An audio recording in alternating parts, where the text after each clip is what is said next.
Hello everyone, welcome to our YouTube channel A1 special education. My name is Monis और आज हम बात करेंगे ECC के यूनिट 2 के बारे में। जैसे कि आपकी रिक्वायरमेंट थी कि यूनिट 2 के नोट्स लाए जाएँ, तो आपके यूनिट 2 के नोट्स में लेकर आ चुका हूँ। और ये नोट्स मैंने इस तरह से बनाए हैं कि जो हिंदी मीडियम या इंग्लिश मीडियम के स्टूडेंट हैं, दोनों के ये काम आ सकें।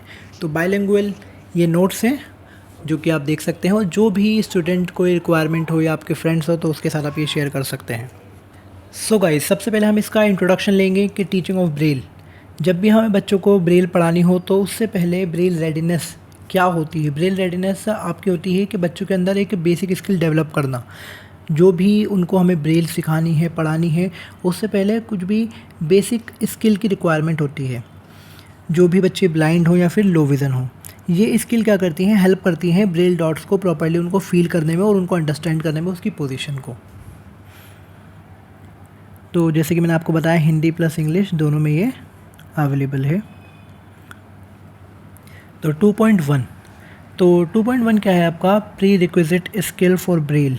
ब्रेल को सिखाने से पहले क्या ऐसी पूर्व आवश्यक कौशल हैं जो ज़रूरी हैं बच्चे के अंदर। तो सबसे पहली चीज़ आती है टेक्टाइल डिस्क्रिमिनेशन। ये टेक्टाइल डिस्क्रिमिनेशन होता क्या है? टेक्टाइल डिस्क्रिमिनेशन होता है ability to distinguish different shape texture. तो जो उसके अंदर एक एबिलिटी को डेवलप करना है कि किस तरह वो डिफरेंट टेक्सचर को, शेप्स को आइडेंटिफाई कर सकता है, उसके अंदर डिफरेंशिएट कर सकता है। इसका इंपॉर्टेंस क्या होता है, महत्व क्या होता है? इसका इंपॉर्टेंस होता है कि essential for feeling and distinguishing the raised Braille dots. तो जब आप बच्चों को ब्रेल सिखाओगे तो उस वक्त क्या होगा, वो रेज्ड जो आपके उभरे हुए ब्रेल डॉट्स होते हैं, तो उसके अंदर वो उसे फील कर पाएगा, वो उसके अंदर फ़र्क जान पाएगा। अब इसके लिए हम क्या क्या एक्टिविटीज़ करा सकते हैं, क्या क्या एक्टिविटीज़ कर सकते हैं। Sorting object by texture. तो बच्चों से सॉर्ट करा सकते हैं ऑब्जेक्ट, ठीक है, उनकी बनावट के आधार पर कि कोई क्या सॉफ्ट है, हार्ड है, स्मूथ है, रफ़ है।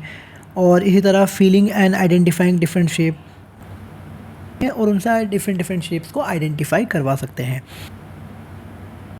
मैचिंग डिफरेंट आइटम्स, जो अलग अलग आइटम्स हैं आपकी, उसे टच के थ्रू उनसे मैच करवा सकते हैं। आपका सेकंड पॉइंट है फिंगर सेंसिटिविटी एंड स्ट्रेंथ। तो बच्चे की जो फिंगर है, जब आप उसे ब्रेल पढ़ाओगे तो उसके अंदर इतनी स्ट्रेंथ होनी चाहिए कि वो उसको अच्छे से पढ़ सके और उसकी उंगली पे ज़्यादा जोर ना पड़े।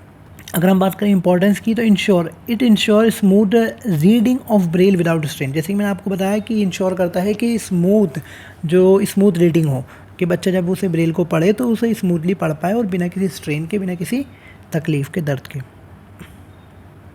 अब इसमें हम एक्टिविटीज़ क्या क्या करा सकते हैं। अगर हम बात करें एक्टिविटीज़ की, तो एक्टिविटीज़ में होती हैं finger exercise to strengthen hand muscle. तो फिंगर की एक्सरसाइज करा सकते हैं उसके अंदर। सेकंड है आपका टेक्टाइल गेम्स इन्वॉल्विंग बीट्स और स्मॉल ऑब्जेक्ट। बहुत सारे टेक्टाइल गेम्स आते हैं, वो बच्चों को खिला सकते हैं। और हम क्ले का इस्तेमाल करके बच्चों को फिंगर की एक्सरसाइज होती है, क्ले का इस्तेमाल उसमें करवा सकते हैं।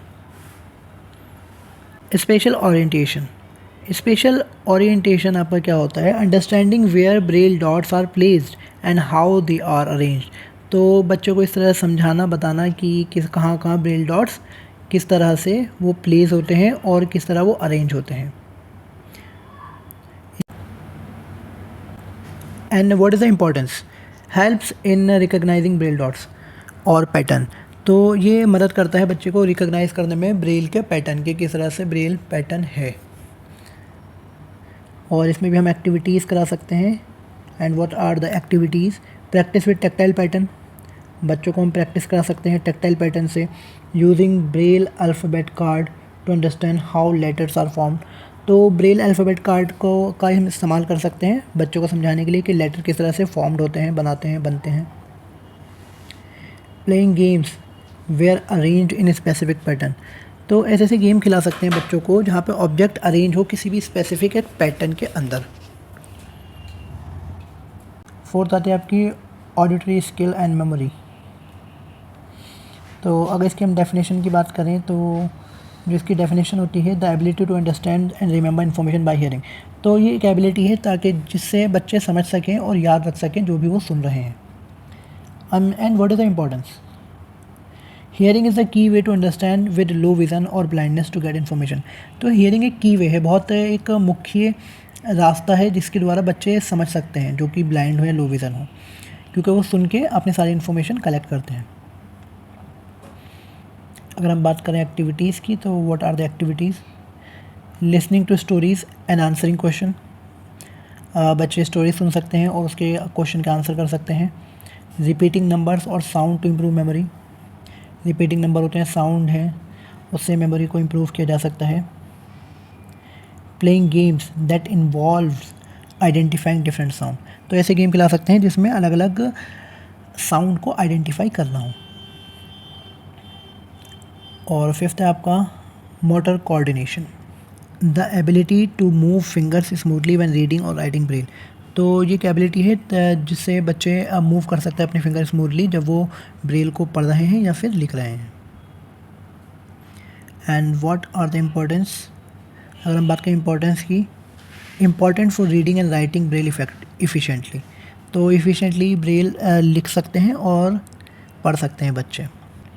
और अगर गतिविधियों की बात करें, एक्टिविटीज़ की बात करें, so tracing shape with finger, उंगलियों से आकार को बनाना। Practising braille writing using slates और एंड स्टाइलस। तो स्लेट या स्टाइलस का उपयोग करके ब्रेल लेखन का अभ्यास कर सकते हैं बच्चे। Threading beads to improve finger coordination. तो आपका मोतियों को धागों में पिरो सकते हैं बच्चे जिससे उनका फिंगर कोऑर्डिनेशन बेहतर हो। एंड सिक्स्थ वन है आपका फेमिलियरिटी विद ब्रेल एनवायरनमेंट। तो जब भी किसी चीज़ को हम सिखाएं तो उसकी फेमिलियरिटी बहुत ज़्यादा ज़रूरी है, क्योंकि जब हम किसी चीज़ से फेमिलियर होते हैं तो हम इजीली उसको समझ पाते हैं। जैसे कि ब्रेल उनके लिए नई चीज़ है तो उससे उनको फेमिलियर करवाना कि वो कंफर्टेबल हो सके, उन्हें समझाएं हम कि ब्रेल टूल्स क्या होते हैं, स्लेट्स क्या होती है, स्टाइलस क्या होती है, ब्रेल बुक्स क्या होती हैं। And what are the importance? Help student feel comfortable when learning Braille.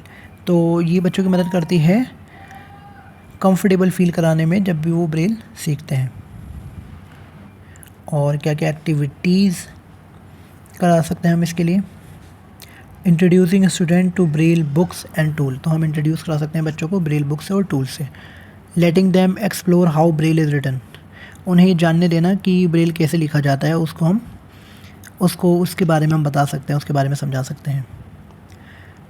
Gradual exposure to braille material for hand on practice. धीरे धीरे जो ब्रेल की सामग्रियां हैं उससे उन्हें परिचित कराते हुए अभ्यास कराना, उससे हम अभ्यास करा सकते हैं, प्रैक्टिस करा सकते हैं। तो यहाँ पर आपकी 2.1 कंप्लीट होती है। तो इसी तरह आप हमें सपोर्ट करते रहिए, वीडियोस को लाइक कीजिए, कमेंट कीजिए और ज़्यादा से ज़्यादा शेयर कीजिए जिनको इन नोट्स की ज़रूरत है, जो भी विजुअली इम्पेयर्ड के स्टूडेंट हैं, स्पेशल एजुकेशन कर रहे हैं, तो उन तक ये नोट्स ज़रूर शेयर कीजिए। Thank you so much for watching. मिलते हैं आपसे नेक्स्ट वीडियो में।